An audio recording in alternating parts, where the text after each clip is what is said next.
Claude responded. My daughter forgot to hang up the phone. My daughter forgot to hang up the phone. I heard her say 5 words that changed everything. He needs to go now.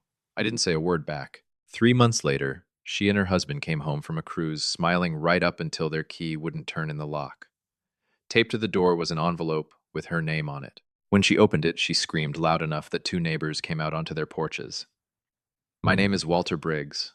I'm 71 years old. For 38 years, I ran a small hardware store on Route 9 outside Asheville, North Carolina, selling nails and paint and giving advice to anybody who walked through my door. I raised one daughter in the house on Chestnut Ridge Road, buried my wife from that porch, and thought I'd die peacefully in that same house one day. My daughter had other plans. This is the story of how I found out, and what I did before she ever got the chance to act on them. My wife Carol passed away a year and a half ago. In the spring, in the hospital bed, we'd moved into the living room so she could see the dogwood tree bloom one last time. After the funeral, the house on Chestnut Ridge felt like it had 30 extra rooms in it, even though it only had 4. I kept her reading glasses on the nightstand for months. I still can't tell you why, except that some mornings I needed to see them there. My daughter Renee called me every Sunday evening, regular as church bells, and about 4 months after Carol died, she showed up at my door with her husband Doug and an idea that sounded, at the time, like the kindest thing anybody had offered me since the funeral. Dad, you shouldn't be out here on your own with your knee the way it is, she said, standing in my kitchen with a casserole dish in her hands like she'd rehearsed the whole thing walking up the driveway. Doug and I were talking. What if we moved in for a while? Keep you company, help around the place, and put some money away while we look for a house of our own. I said yes before she finished the sentence. I'm not ashamed to say that. I was lonely in a way I didn't have words for yet, and having my little girl back under my roof felt like something I didn't know I'd been praying for. Within a month, they'd given notice on their apartment in Hendersonville and moved into the 2 rooms upstairs, the ones Carol and I used to call the guest rooms, back when we still hoped they'd get used for grandkids visiting on weekends. For a good while, it really was a blessing. Doug fixed the storm door that had been sticking since the Clinton administration.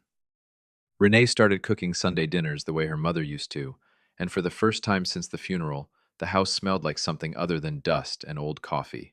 I told my neighbor Ray, who lives 2 doors down and has known me 40 years, that I was the luckiest widower in Buncombe County, having my daughter look after me like that. I had no idea, none at all, that the woman refilling my sweet tea every night at that table was already counting the months until the house belonged to somebody else, and that somebody wasn't going to be me. Around the 5th month, small things started shifting, the kind of things you talk yourself out of noticing because you don't want to believe what they might mean. Renee started saying "our house" on the phone with her sister-in-law instead of Dad's place. Doug replaced the porch light fixture Carol had picked out at a flea market in Weaverville, said the wiring was old and it was a fire risk, though it had worked fine for 11 years. Renee started asking questions at dinner about my pension from the store, whether I still had the mortgage paid off, which I did, free and clear since 2004, the year before Carol's mother passed, and left us a little something extra to finish it early. I told myself a daughter should know these things. That's what family does. One evening, Doug mentioned that his cousin out in Raleigh had just sold his late mother's house for close to $650,000, and how property around here was getting stupid with retirees moving down from Ohio and Pennsylvania. He said it looking around my kitchen in a particular way, like he was doing math in his head, though at the time I told myself I was imagining things. Not long after, Renee started having her coworker Sherry over for coffee some afternoons. A woman I later found out worked in real estate and had already walked through my house and priced it out, back when I still thought she was just a friend of Renee's from the dental office stopping by to visit. Looking back, I can lay it all out now, like a blueprint. At the time, I just saw my daughter settling into a routine, and an old man grateful for the company. I want you to sit with that feeling for a second, that trust, because it's exactly why what happened next cut as deep as it did. Around the 7th month, Renee started saying things like, "Dad, you've been repeating yourself lately, even on days I hadn't repeated a single thing." I misplaced my truck keys one Saturday morning, same as I had 100 times over the years, and by supper, Renee was telling Doug across the table, not even lowering her voice, that she was starting to worry about my memory. I laughed it off, told her everybody loses their keys. She didn't laugh with me. Not long after that, she started insisting on driving me to my own doctor's appointments. though I'd been driving myself to that same office for 22 years without so much as a fender bender, and she'd sit in the exam room asking Dr. Ferris pointed questions about early cognitive decline, questions I never asked and never needed answered. Then the pamphlets started appearing on the kitchen counter, the glossy kind with soft lighting and gray-haired actors smiling over bowls of soup, places with names like Blue Ridge Meadows and Serenity Point. When I asked Renee about them, she said, "Sweet as you please." "Oh, Dad, those are just for later, down the road, in case we ever need them." Down the road. That was her exact phrase. I didn't push back. I didn't want to be the old man who turns paranoid over a stack of brochures. So I kept quiet, kept saying thank you, kept eating my supper, while some part of me, the part that spent 38 years learning to read customers who were lying about which part they actually broke, started listening a whole lot closer to every word coming out of my daughter's mouth. It happened on a Wednesday afternoon in late October. I'd gone out to the garage looking for a torque wrench I hadn't touched in years, just puttering the way old men do on slow afternoons. When I heard Renee's voice through the door, I'd left cracked to let some air through. She was on the phone, talking low and fast, the kind of voice that tells you the person thinks nobody else is in the house. "No, listen," she was saying. "Dr. Ferris already put something in the file about his memory. That's on paper now. That's exactly what we need. Once we get him settled into Blue Ridge Meadows, the guardianship paperwork basically files itself." I stood frozen in that garage doorway, holding a torque wrench, my chest pounding so hard I thought the vibration alone might give me away. She kept talking. "Sherry already ran the comps. We're looking at 650, maybe 680 if we list before the leaves are all the way down and the tourists start looking at second homes again. That pays for his care for the rest of his life and leaves plenty for us to finally get our own place, maybe even a nicer one than we were planning." Doug must have said something back, because Renee laughed, actually laughed, and said, "He needs to go now, Doug. I love him, but this isn't about love anymore. It's about what's smart.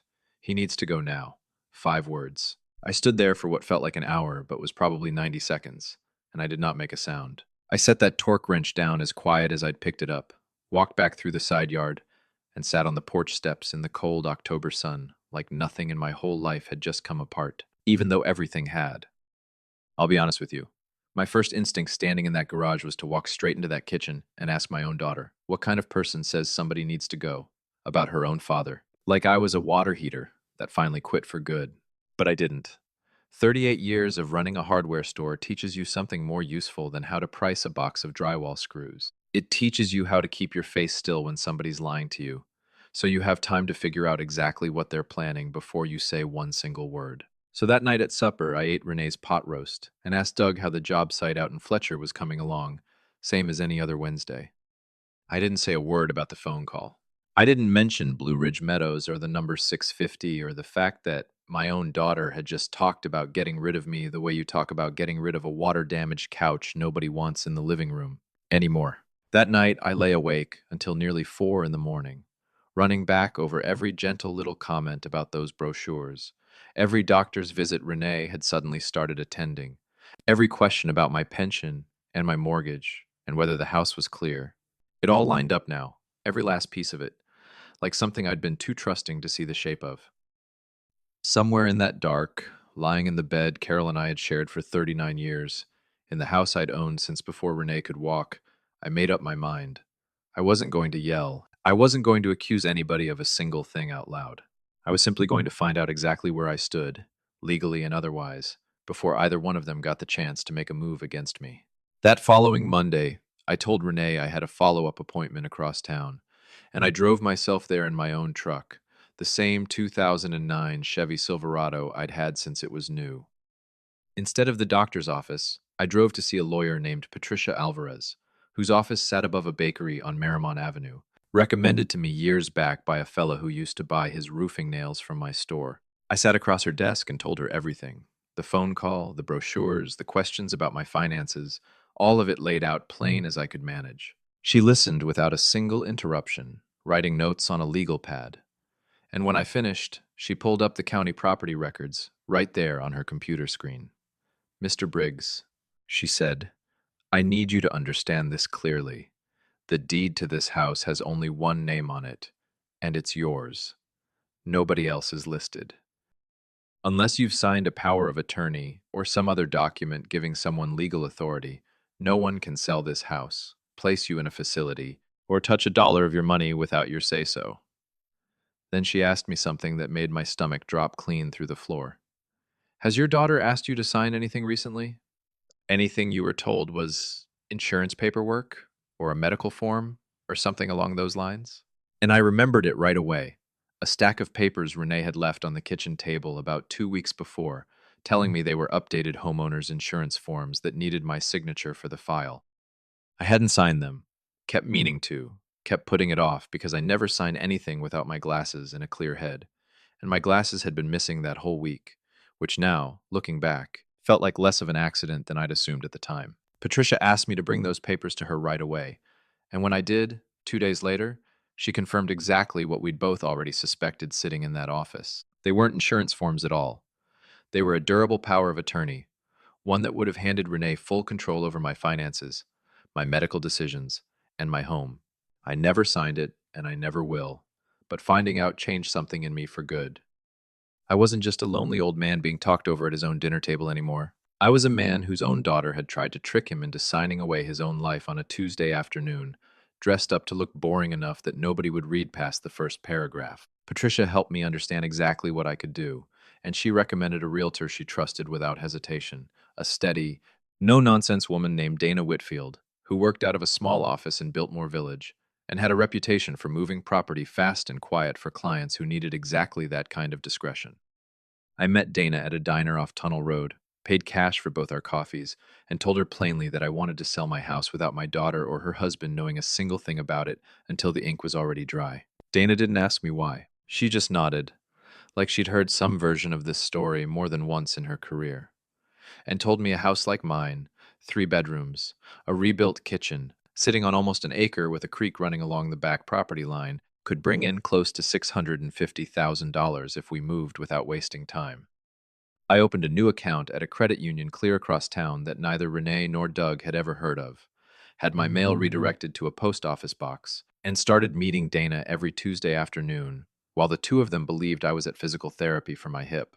For the first time in months, I felt like the one holding the cards at that table again, and it felt better than I know how to explain to you. To keep Renee and Doug relaxed, and none the wiser, I did something that still makes me grin a little, even now. I let them take me on the tour of Blue Ridge Meadows.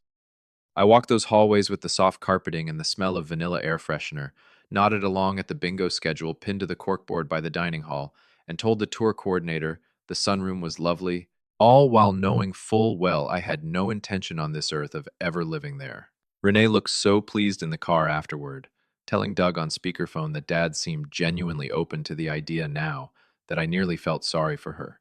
Nearly. Meanwhile, Dana Whitfield had listed my house through a quiet, private channel, the kind that never shows up on the big real estate websites Renee or Doug might stumble onto by accident, marketed instead to a small circle of serious buyers by word of mouth alone. Within 11 days, we had 2 solid offers. The stronger one came from a young couple, Marcus and Aaliyah Coleman, expecting their second child, who fell hard for the creek out back and the tire swing still hanging from the old oak that Renee used to swing on as a girl. Their offer landed at $655,000, cash, flexible on closing, no contingencies at all, exactly the clean, fast deal Patricia had told me to hold out for. I sat in Dana's office and signed that agreement with a steadier hand than I expected, thinking about my daughter's voice through that garage door saying, "He needs to go now," like it was the plainest decision in the world. Well, Renee, I remember thinking as I signed my name at the bottom of that page, somebody around here does need to go. Turns out, it isn't going to be me. About 10 days after I signed that agreement, Renee came home from work, practically lit up from the inside, the way she used to look on the last day of school as a girl. Doug's job was sending the two of them on a company cruise out of Charleston. 8 days, everything paid for, and Renee was already talking about the excursions they'd booked and the formal dinner nights on the boat. Perfect timing, Dad. Renee told me over supper, with no idea just how right she was. While we're gone, maybe think about putting a deposit down on Blue Ridge Meadows. Get things moving before we get back. I told her I'd think it over, same easy voice I'd been using for weeks by then, and inside my head I was already running the numbers. Patricia and Dana had the closing scheduled to happen in as little as 10 days, once both sides signed off. And the Colemans, eager and already approved with their lender, were ready to close the moment I gave the word. Renee and Doug left for the port on a Friday morning, suitcases stacked by the front door, Renee reminding me twice to keep watering her African violets on the windowsill while they were gone. I stood on the porch and waved as Doug's car backed down the driveway, the same gravel drive Renee used to ride her bicycle down as a little girl with training wheels still on. The moment that car turned right onto Chestnut Ridge Road and disappeared past the mailbox, I called Dana Whitfield and told her one simple thing: move the closing up. Do it this week, while they're still at sea, before they ever get the chance to come home and put a stop to something that's already in motion. The closing happened on a Thursday, 5 days into their cruise, in a small conference room at the title company off Patton Avenue. Marcus and Aaliyah Coleman sat across from me, their little boy asleep against Aaliyah's shoulder, both of them practically vibrating with excitement about raising their kids under that same old oak tree. I signed page after page, feeling lighter with every signature, like something heavy was finally sliding off my back, one page at a time. When it was done, Dana handed me a check for $655,000, minus fees and her commission, more money in one place than I'd ever held in my life. I'd already found my next home by then, a bright little cottage in a community called Laurel Hollow, 40 minutes up into the mountains near Boone, with a view of the ridgeline out the kitchen window and a small workshop out back where I could finally build the rocking chairs I'd been promising myself since I retired from the store. Nobody picked it out for me from a glossy pamphlet. I walked through it myself, signed my own name on my own lease, and paid the deposit with my own hand. I spent that Thursday afternoon and all of Friday with two movers I'd hired quietly weeks in advance, packing up 39 years of my life: Carol's china, my father's old level and hand plane, the photographs off the hallway wall, everything that actually mattered, and left the rest for the new owners, who were glad to take the furniture off my hands for a fair price and a handshake. Before I left Chestnut Ridge Road for the last time, I did one more thing. I had the mover set aside every single item that belonged to Renee and Doug alone: her old sewing machine, his tools, both their winter coats, a box of Doug's college textbooks he'd never once opened since graduation, and I paid to have it all shipped straight to a storage unit 2 miles from their old apartment in Hendersonville, in both their names, paid up a full year in advance so nobody could say I'd thrown away what was theirs out of spite. I wanted there to be no question, none at all, that this was about the house and nothing else. By Friday evening, the house on Chestnut Ridge Road belonged completely to Marcus and Aaliyah Coleman. The locks had been changed by a locksmith Dana arranged that same afternoon, and I was sitting in my new living room up near Boone, watching the fog roll down off the ridgeline with a cup of coffee warming my hands, feeling more peace settle into my chest than I had felt in over a year, maybe longer than that, if I'm being honest with myself. Before I drove away from Chestnut Ridge Road that last time, I sat at the kitchen table, where Carol and I had eaten breakfast together for 39 years, and wrote one final letter, not out of spite, just out of honesty. I taped it to the front door, right at eye level, exactly where I knew Renee's key would fail to turn, in an envelope with her name written across the front, in the same handwriting I used to sign her report cards with. I told her I knew everything. I told her I'd been standing in that garage that Wednesday in October with a torque wrench still in my hand when I heard her tell Doug on the phone that I needed to go, and that I heard the number 650 spoken like it was already spent. I told her the house had been sold, fair and legal, to a young family who'd love that creek and that old oak, far more than two people who'd spent the better part of a year quietly planning how to put their own father out of the way. I told her where I'd sent every last one of her and Doug's belongings, so there'd be no confusion and no excuse to say I'd wronged her over property. I told her I wasn't angry. Not anymore. Just disappointed in a way that sits heavier than anger ever could, and that I hoped someday she'd understand exactly what it feels like to be the person somebody else quietly decides is a problem to be solved. I told her not to bother the old phone number, since I'd already closed that line, but that I'd answer if she ever called just to say she was sorry and mean it all the way through. I signed it the same way I'd signed every card to that girl since she was 6 years old. With love, Dad. Then I locked that door for the final time, got in my truck, and drove north toward the mountains, without once looking back in the rearview mirror. Renee told me later, though I didn't hear it from her own mouth until almost 3 weeks after, that she and Doug pulled into the driveway on Chestnut Ridge Road that Saturday evening, still sunburned and relaxed off the boat, Renee already chattering about unpacking and checking on her violets. Doug walked up to that front door with his key out, same as he'd done 1,000 times before, and it flat would not turn. He figured it was jammed at first, jiggled it, tried again, called back to Renee that something was wrong with the lock. That's when a woman he'd never seen before opened the door from the inside, a baby monitor clipped to her waistband, asking Doug who exactly he thought he was, standing on her porch.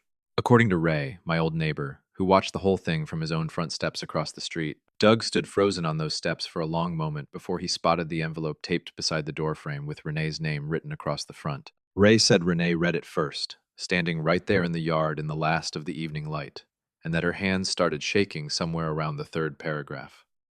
He said Doug grabbed it out of her hands when she couldn't get through the rest, read it himself, and that's when the screaming started, right there on the lawn, loud enough that two different neighbors stepped outside to see what in the world was happening.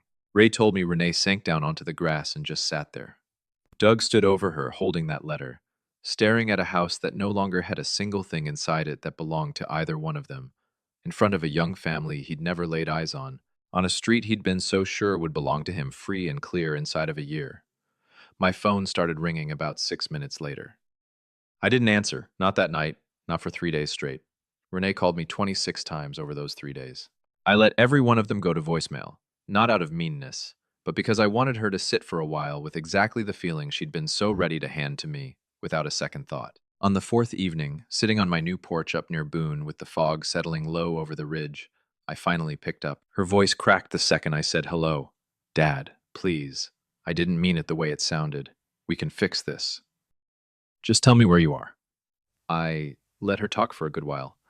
Let her get all the way through the apologies and the excuses about money and stress and how everything had just gotten away from her faster than she'd meant it to.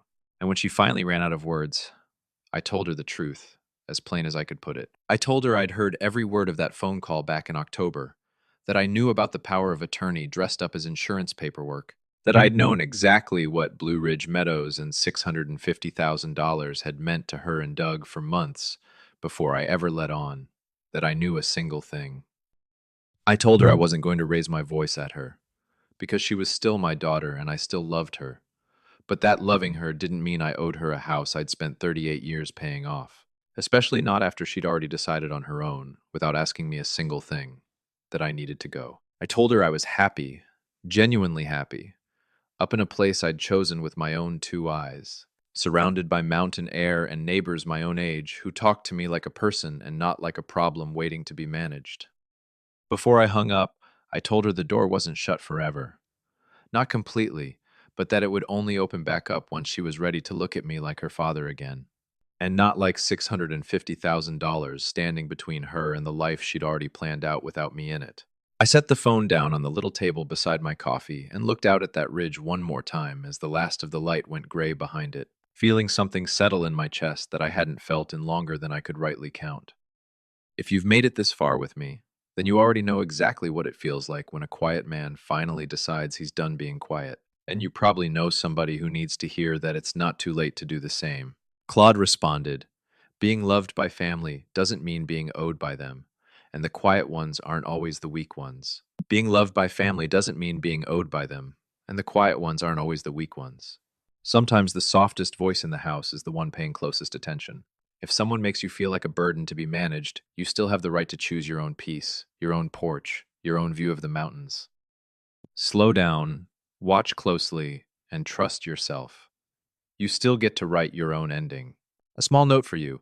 This story was written and fictionalized by AI purely for entertainment, though we hope its life lesson still landed somewhere warm and true.